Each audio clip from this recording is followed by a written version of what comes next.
मित्रों, शारदीय नवरात्रि की हार्दिक शुभकामनाएं। आज हम नवरात्रि की अत्यंत महत्वपूर्ण कथा सुनने वाले हैं।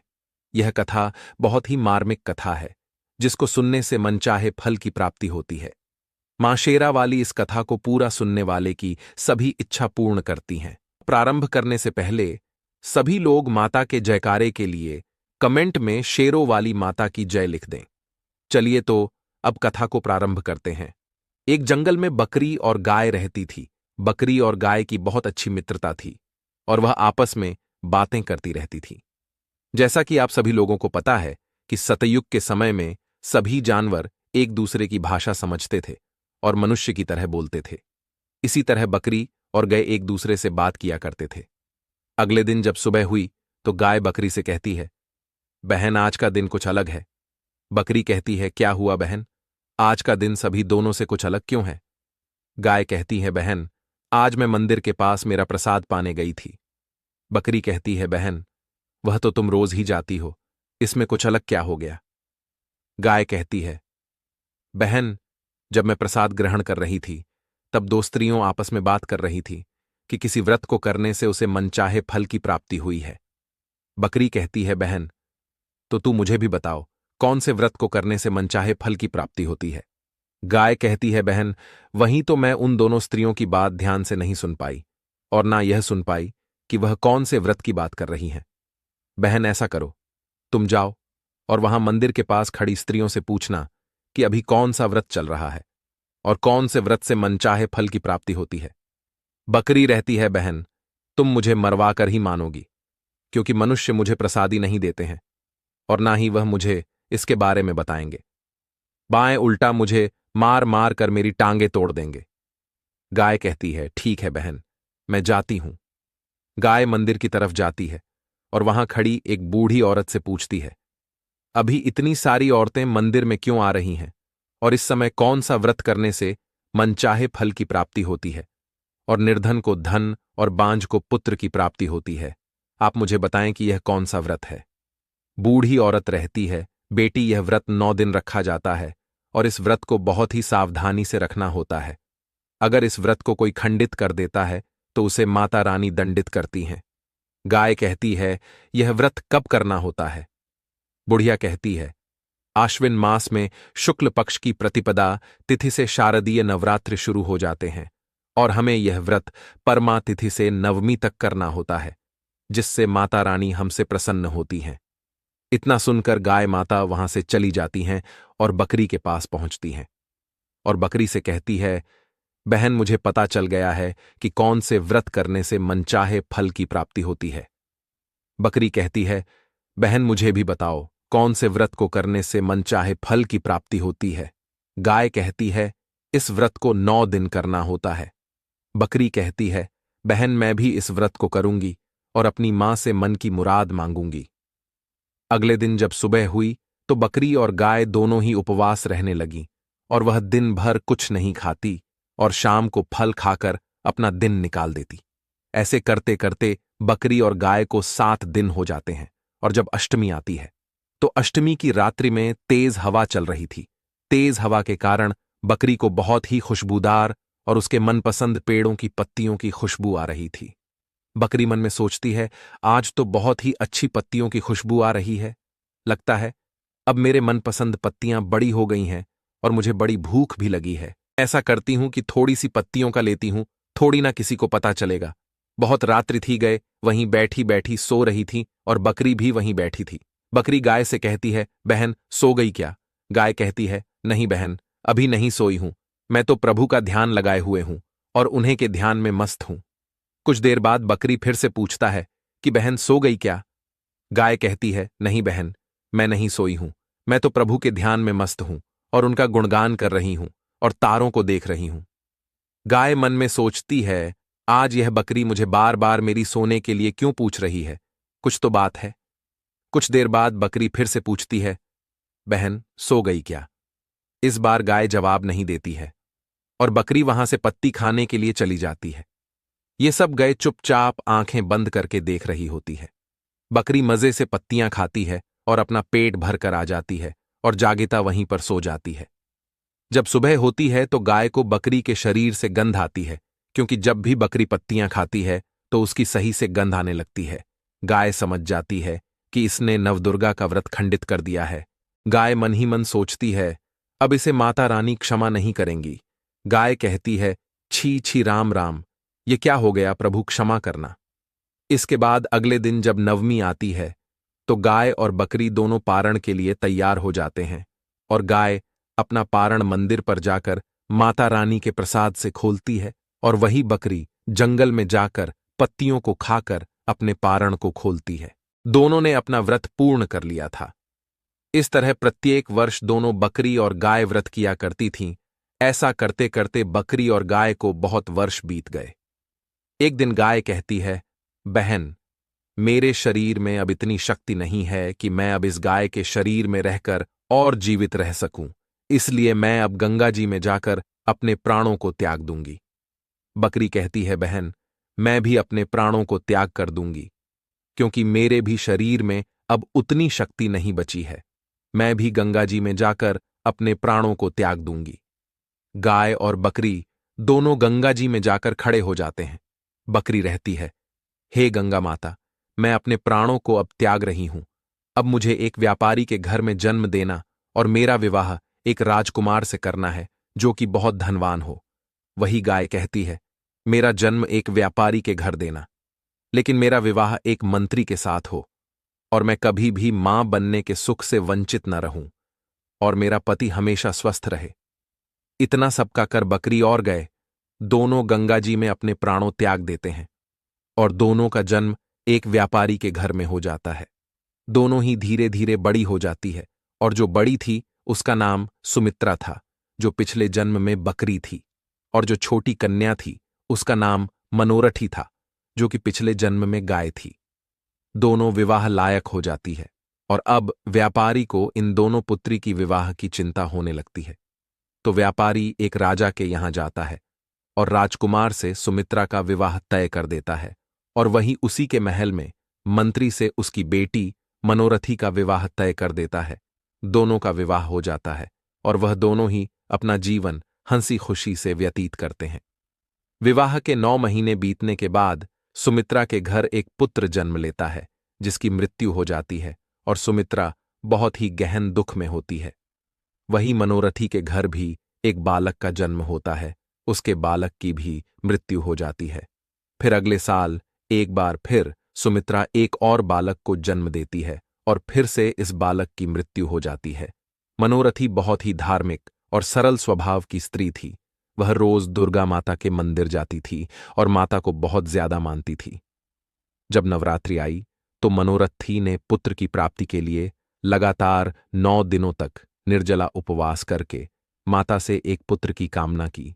मनोरथी को पता था कि माता दुर्गा अपने भक्तों की हर कामना पूरी करती है, और मेरी भी अवश्य करेगी। इस भावना से उसने लगातार 9 दिनों तक निर्जला उपवास रहकर सब माता रानी पर छोड़ दिया। जब मनोरथी को एक और संतान की प्राप्ति हुई तो संतान बहुत ही सुंदर और स्वस्थ थी, और इस संतान की मृत्यु नहीं होती है। सुमित्रा तीसरी बार बच्चों को जन्म देने के लिए तैयार थी, और सुमित्रा तीसरी बार बच्चों को जन्म देती है, और यह बच्चा भी मर जाता है। सुमित्रा को कुछ समझ में नहीं आ रहा था। सुमित्रा सोचती है कि वही एक और मेरी बहन की संतान भी पहले मर जाती थी, लेकिन अब उसकी संतान नहीं मरती। इस तरह सुमित्रा मन ही मन अपनी बहन मनोरथी से जलने लगी। मनोरथी फिर एक और संतान को जन्म देती है। इस तरह मनोरथी की 2 संतानें हो जाती हैं, और मनोरथी अपना जीवन हंसी खुशी से व्यतीत करने लगती है। मित्रों, सुमित्रा अपनी बहन के लगातार जो 2 बच्चे हो जाने से बहुत ही जलने लगी। सुमित्रा सैनिक को बुलवाती है और सैनिक से कहती है कि तुम जाओ और मेरी बहन मनोरथी के दोनों पुत्रों की हत्या कर दो और उसे जंगल में फेंक दो। सैनिक जाता है और मनोरथी के दोनों पुत्रों को मारकर जंगल में फेंक देता है। सैनिक महल में आ जाता है और रानी सुमित्रा से कहता है कि है रानी, मैं दोनों पुत्रों को मारकर जंगल में फेंक दिया है। सुमित्रा के मन को यह सुनकर ठंडक मिल जाती है। वही मनोरथी अपने बच्चों का इंतजार कर रही थी, लेकिन मनोरथी को क्या पता था कि उसके बच्चों को मार दिया गया है। लेकिन माता रानी की कृपा ऐसी होती है कि दोनों बच्चे सही सलामत घर आ जाते हैं। ये बात रानी सुमित्रा को पता नहीं होती है, अगले दिन जब वह बच्चे सुमित्रा को खेलते हुए दिखाई देते हैं तो वह अचंभित हो जाती है और अपने महल की ओर जाती है। रानी सुमित्रा अपने महल में पहुंचकर सैनिक को बुलाती है जिसने इन दोनों बच्चों को मारा था। रानी सुमित्रा रहती है, यह दोनों बच्चे जिंदा कैसे हैं? सैनिक कहता है, रानी हमने तो दोनों बच्चों को मारकर जंगल में फेंक दिया था, क्या मालूम ये बच्चे कैसे जिंदा है। रानी जाकर अपने कक्ष में सो जाती है। तभी राजा आता है और कहता है, क्या हुआ रानी, तुम इस कक्ष में क्यों सो रही हो? रानी कहती है, कुछ नहीं हुआ। राजा कहता है, कुछ तो हुआ है, मेरी रनिंग ऐसे कभी नहीं सोती है। सुमित्रा रहती है, महाराज मैं आपसे कुछ कहना चाहती हूं, अगर आप मेरी बात का कहना मानोगे तो ही मैं आपको बताऊंगी, पहले आप वचन दो कि आप मेरी बात का कहना मानोगे। राजा कहता है, ठीक है रानी, मैं आपको वचन देता हूं कि आप जो भी बात मुझसे कहेगी मैं उसे बात को मानूंगा और आपकी हर एक बात को पूरी करूंगा। सुमित्रा कहती है, महाराज मुझे मनोरथी के दोनों पुत्रों के कटे हुए सर चाहिए। राजा कहता है, रानी तुम क्या पागल हो गई हो, ये तुम कैसी बातें कर रही हो, तुम्हें मनोरथी के दोनों पुत्रों के कटे हुए सर क्यों चाहिए? सुमित्रा कहती है, क्योंकि महाराज मेरी संतान नहीं है और उसकी संतान है। राजा कहता है, तुम जैसी औरतों की संतान इसीलिए नहीं होती है, और मैं यह पाप नहीं कर सकता, मैं मनोरथी के संतानों की मृत्यु नहीं कर सकता। सुमित्रा कहती है कि तो आप मुझसे संबंध तोड़ दीजिए और मैं आपसे संबंध रखना नहीं चाहती। राजा डर जाता है और सुमित्रा की बात मान लेता है और मनोरथी के दोनों पुत्रों को जंगल में ले जाता है और दोनों पुत्रों के सिर काटकर एक संदूक में रखकर सुमित्रा के पास ले आता है। मनोरथी अपने पुत्रों का इंतजार कर रही थी। इसी तरह 2 दिन बीत जाते हैं और उसके पुत्र घर नहीं आते हैं, तो वह माता रानी से मन ही मां कहती है, हे माता रानी, मैंने कौन सा पाप किया है जिससे कि मेरे पुत्र घर वापस नहीं आए हैं? हे माता रानी, मैं तो नवरात्रों में आपके 9 दिन उपवास किया है और सेवा की है मां, मुझ असहाय की सहायता कीजिए और मेरे पुत्रों को घर वापस लौटा दीजिए। सुमित्रा दोनों बच्चों के सर को देखते हैं और इस संदूक को बंद कर उसकी बहन मनोरथी के पास हुसैन को द्वारा भिजवा देता है। सैनिक मनोरथी के घर जाते हैं और मनोरथी को यह संदूक दे देते हैं। मनोरथी इस संदूक को अलग रख देती है क्योंकि मनोरथी बहुत ही चिंता में थी और मन ही माता रानी से प्रार्थना कर रही थी कि मां मेरे बच्चों को वापस घर पहुंचा दो। ये सब भगवान शिव देख रहे होते हैं। भगवान शिव पार्वती जी से कहते हैं, हे माता पार्वती, देखिए माता दुर्गा की बहुत ही बड़ी भक्ति कैसे बड़े संकट में है और उसकी बड़ी बहन ने अपनी बहन के बच्चों को मरवा दिया है। देवी पार्वती, अगर इस औरत के बच्चे अगर वापस नहीं आए तो क्या कोई भक्त माता दुर्गा का उपवास करेगा और माता की सेवा करेगा? भगवान शिव माता दुर्गा के पास जाते हैं और माता दुर्गा से कहते हैं, हे माता जगत जननी, ध्यान से जागिए और अपने भक्तों की पुकार सुनिए, आपका भक्त बहुत ही संकट में है। माता दुर्गा ध्यान से जगाती है और कहती हैं, क्या हुआ देवादिदेव, आज आप मेरे लोक में पधारे।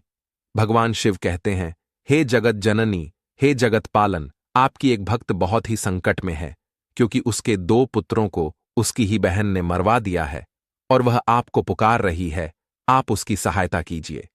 इतना सब सुनकर माता दुर्गा पृथ्वी लोक पर आ जाती है और जंगल में पड़े उन दोनों बच्चों के आदि शरीर को पूर्ण कर स्वयं ही अपने साथ उन दोनों बच्चों को उनके घर तक पहुंचा देती है और वहां से अदृश्य हो जाती हैं। जब दोनों बच्चे दरवाजा खटखटाते हैं तो मनोरथी दरवाजा खोलती है। दरवाजा खोलते ही मनोरथी को दोनों बच्चे दिखाई देते हैं तो मनोरथी बहुत ही प्रसन्न हो जाती है और भाई दोनों बच्चे मां मनोरथी को सारी बात बता देते हैं कि कैसे उनको राजा जंगल में ले जाता है और मार देता है। मनोरथी कहती है, हे मां, तूने मेरी सुन ली, आज तूने मेरी लाज रख ली मां, तेरा लख लख शुक्रिया, तूने मेरे बच्चों को वापस लौटा दिया। मनोरथी राजा से कुछ नहीं रहती है और अपने बच्चों को नहला धुलाकर तैयार कर देती है और माता के मंदिर ले जाती है और मंदिर से मैं वापस घर आ जाती है और वह जब रानी द्वारा भेजे गए संदूक को खोलती है तो संदूक में सोना चांदी हीरे जावारात रहते हैं, तो वह इसे पहन लेती है और बहुत ही मनमोहक दिखने लगती है।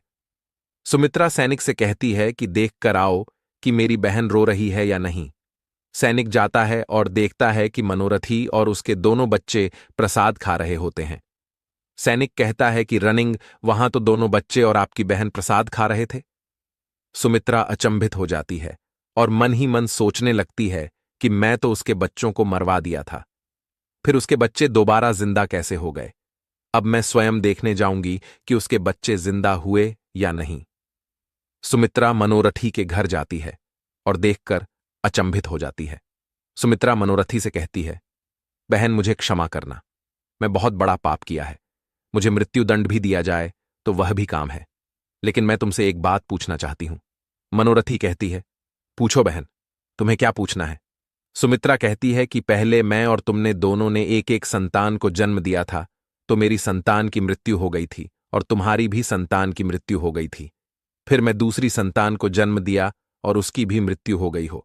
मैं इसके बाद भी एक और संतान को जन्म दिया और उसकी भी मृत्यु हो गई, लेकिन तुम्हारी एक ही संतान की मृत्यु हो गई और इसके बाद तुम्हारी दोनों संतान जीवित पैदा हुई। यह कैसे हुआ। मनोरथी कहती है कि बहन, मैं नवरात्रा में 9 दिन तक निर्जला उपवास कर कर अपनी मनोकामना को माता दुर्गा से पूर्ण करवाया है, क्योंकि माता दुर्गा अपने भक्तों की मनोकामना जरूर पूरी करती है, और मैं इस तरह 9 दिन तक निर्जला उपवास रहकर अपने मनोकामना को पूर्ण करवाया था, और मैं आज माता दुर्गा की बहुत बड़ी भक्त हूं। सुमित्रा कहती है, बहन मैं भी इस व्रत को करूंगी। मनोरथी कहती है, बहन शायद तुम भूल गई, पिछले जन्म में तुम बकरी और मैं गाय थी। मैंने और तुमने दोनों ने नवरात्रि में 9 दिनों तक बहुत सालों तक उपवास किया, और तुम हर बार उपवास को तोड़ देती थी, और मैं इस उपवास को बिल्कुल भी खंडित नहीं किया। और जब मैं और तुमने कहा था कि मेरा विवाह एक राजा के घर हो, लेकिन मैंने कहा था कि मेरा विवाह एक मंत्री के घर हो और मेरी संतान में मेरा परिवार सुखी और स्वस्थ रहे।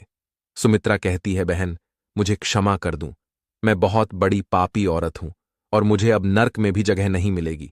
मुझे क्षमा करो बहन, मुझे क्षमा करो। बोलिए माता दुर्गा की जय।